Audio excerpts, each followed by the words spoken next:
একটি রাধাষ্টমী ব্রত পালন করলে 1,00,000 একাদশীর ফল লাভ হয়। 1,000 কন্যাদানের সমান ফল লাভ হয়।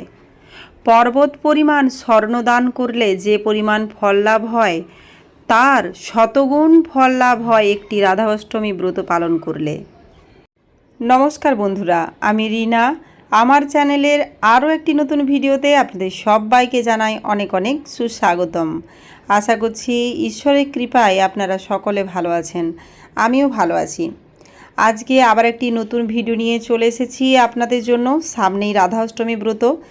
আজকে আপনারা এই ভিডিওটির মাধ্যমে জানতে পারবেন 2024 সালে রাধাষ্টমী ব্রত কবে পালন করা হবে এবং এই ভিডিওটির মাধ্যমেই জানতে পারবেন কিভাবে আপনারা এই মহান ব্রতটি পালন করবেন। রাধাষ্টমী ব্রতের মাহাত্ম্য কথাও আপনারা জানতে পারবেন। ভিডিওটি জুড়ে থাকুন, আশা করছি ভিডিওটি আপনাদের অনেকটাই উপকারে আসবে এবং ভিডিওটি ভালো লাগলে অবশ্যই একটি লাইক করবেন এবং কমেন্টে সকলের কাছে অনুরোধ রাখলাম জয় শ্রী রাধে, জয় শ্রীকৃষ্ণ লেখার। চলুন তাহলে ভিডিওর মূল প্রসঙ্গে আসা যাক। এই বছর অর্থাৎ 2024 সালের 11ই সেপ্টেম্বর বুধবার পুরো বিশ্বজুড়ে পালিত হতে চলেছে মহান রাধাষ্টমী ব্রত। ভগবান শ্রীকৃষ্ণের জন্মের পরবর্তী অষ্টমী তিথি অর্থাৎ ভাদ্র মাসের শুক্ল অষ্টমী তিথি হলো অত্যন্ত গুরুত্বপূর্ণ, আর এই তিথি হলো রাধা অষ্টমী।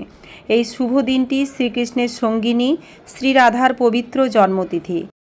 গত দাপর লীলায় ভাদ্র মাসের শুক্লপক্ষের অষ্টমী তিথিতে মধ্যাহ্নকালে অনুরাধা নক্ষত্রে বর্ষানাতে শ্রীমতী রাধারানী আবির্ভূত হন। শ্রীরাধার জন্মস্থান হল মথুরার বর্ষানা। মহারাজ বৃষভানু এবং তার স্ত্রী কীর্তি স্বর্ণপদ্মের কোল আলো করে শ্রী রাধারানী তাদের ঘরে এসেছিলেন। শাস্ত্রে উল্লেখ করা রয়েছে যে এই রাধা অষ্টমী ব্রত জন্মাষ্টমী ব্রতের থেকে আরও বেশি মাহাত্ম্যপূর্ণ। পদ্মপুরাণে উল্লেখ আছে 1,00,000 একাদশীর ফল লাভ হয় এই একটি রাধা অষ্টমী ব্রত পালন করলে।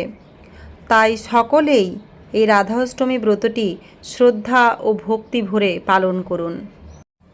বিশ্বাস করা হয় যে শ্রীমতী রাধারানীর কৃপা না পেলে ভগবান শ্রীকৃষ্ণের কৃপা পাওয়া যায় না। তাই শ্রীমতী রাধারানী কৃপা পেতে প্রত্যেকেরই এই রাধা অষ্টমী ব্রতটি পালন করা উচিত।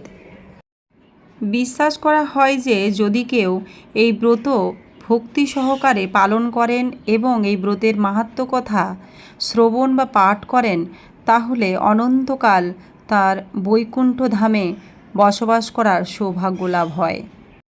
চলুন এরপর জেনে নেব এই ব্রত কিভাবে পালন করা যাবে বা কিভাবে পালন করা উচিত। যেহেতু শ্রীমতী রাধারানী মধ্যাহ্নকালে অনুরাধা নক্ষত্রে আবির্ভূত হয়েছিলেন, তাই দুপুর 12টা পর্যন্ত উপবাস করতে হবে। তবে অনেকেই রাধাষ্টমীর দিন পূর্ণ দিবস উপবাস করে থাকেন। তবে এই দিন আপনারা দুপুর 12টা পর্যন্ত যদি উপবাস রাখেন তাহলেই হবে। তবে অনেকেই তাদের একটা ব্যক্তিগত ব্যাপার, যারা পুরো দিন উপবাস থাকেন। দুটোই গ্রহণযোগ্য, কোনোটাই কিন্তু ক্ষতি নয়। ভক্তি এবং শ্রদ্ধা ভরে ভগবানের পূজা করলে সেটাতেই ভগবান সন্তুষ্ট হন। ব্রতের দিন ব্রাহ্ম মুহূর্তে ঘুম থেকে উঠে সকালেই স্নান সেরে শ্রীমতী রাধারানীর চরণে প্রণাম জানিয়ে প্রার্থনা করুন আপনি যেন এই ব্রতটি ভক্তি ও শ্রদ্ধা ভরে পালন করতে পারেন। তারপর রাধা মাধবের চরণে ফুল অর্পণ করুন। এই দিন হরিনাম জপ করুন। যাদের বাড়িতে বিগ্রহ নেই তারা চিত্রপটেই সেবা পূজা করতে পারেন। বিগ্রহ সবার বাড়িতে নাই থাকতে পারে, কিন্তু চিত্রপটে হলেও এই রাধাষ্টমী ব্রতটি প্রত্যেকেরই পালন করা উচিত। যারা এই ব্রত পালন করবেন ভাবছেন, অবশ্যই ব্রতের আগের দিন সম্পূর্ণ নিরামিষ আহার গ্রহণ করুন, অর্থাৎ আপনার আহারে যেন পেঁয়াজ রসুনও না থাকে সেটি খেয়াল রাখবেন এবং মুসুরির ডাল এগুলো যেন না থাকে। ব্রতের আগের দিন সম্পূর্ণ নিরামিষ আহার এবং ব্রতের পরের দিনও সম্পূর্ণ নিরামিষ আহার স্বাস্থ্যসম্মতভাবে গ্রহণ করা উচিত। শ্রীমতী রাধারানী যেহেতু মধ্যাহ্নকালে অর্থাৎ দুপুর 12টায় অনুরাধা নক্ষত্রে আবির্ভূত হয়েছিলেন, সেহেতু মধ্যাহ্নকালে শ্রীমতী রাধারানীর অভিষেক ক্রিয়া সম্পন্ন হওয়া প্রয়োজন। রাধা মাধবের অভিষেক ক্রিয়া সম্পন্ন হওয়ার পর অবশ্যই আপনারা ভক্তি ভরে শ্রদ্ধা সহকারে আপনারা আরতি করুন এবং আরতির পর আপনারা শ্রীমতী রাধারানীর প্রিয় ভোগ নিবেদন করুন। শ্রীমতী রাধারানীর জন্য আপনারা নিজ হাতে শুদ্ধ আপনারা রন্ধন করে শ্রীমতী রাধারানীকে ভোগ নিবেদন করতে পারেন। শ্রীমতী রাধারানীর প্রিয় ফল হলো আতা ফল এবং প্রিয় মিষ্টির মধ্যে মালপোয়া পাটিসাপটা পিঠে আপনারা নিবেদন করতে পারেন এবং শ্রীমতী রাধারানীর প্রিয় ফুল হলো চন্দ্রমল্লিকা, মালতী, পদ্ম, কদম এবং আরও বিভিন্ন সুগন্ধি শ্বেত পুষ্প। রাধারানী ছিলেন শ্রীকৃষ্ণের প্রাণাধিক প্রিয়, রাধাই ছিলেন তার শক্তির সমস্ত উৎস। রাধা ছাড়া কৃষ্ণ অসম্পূর্ণ এবং কৃষ্ণ ছাড়া রাধা অসম্পূর্ণ। দাপর যুগ থেকে কলিযুগে এসেও রাধার নাম সবসময় কৃষ্ণের আগে নেওয়া হয়। এর থেকেই শ্রীকৃষ্ণের জীবনে রাধার গুরুত্ব অনুধাবন করা যায়।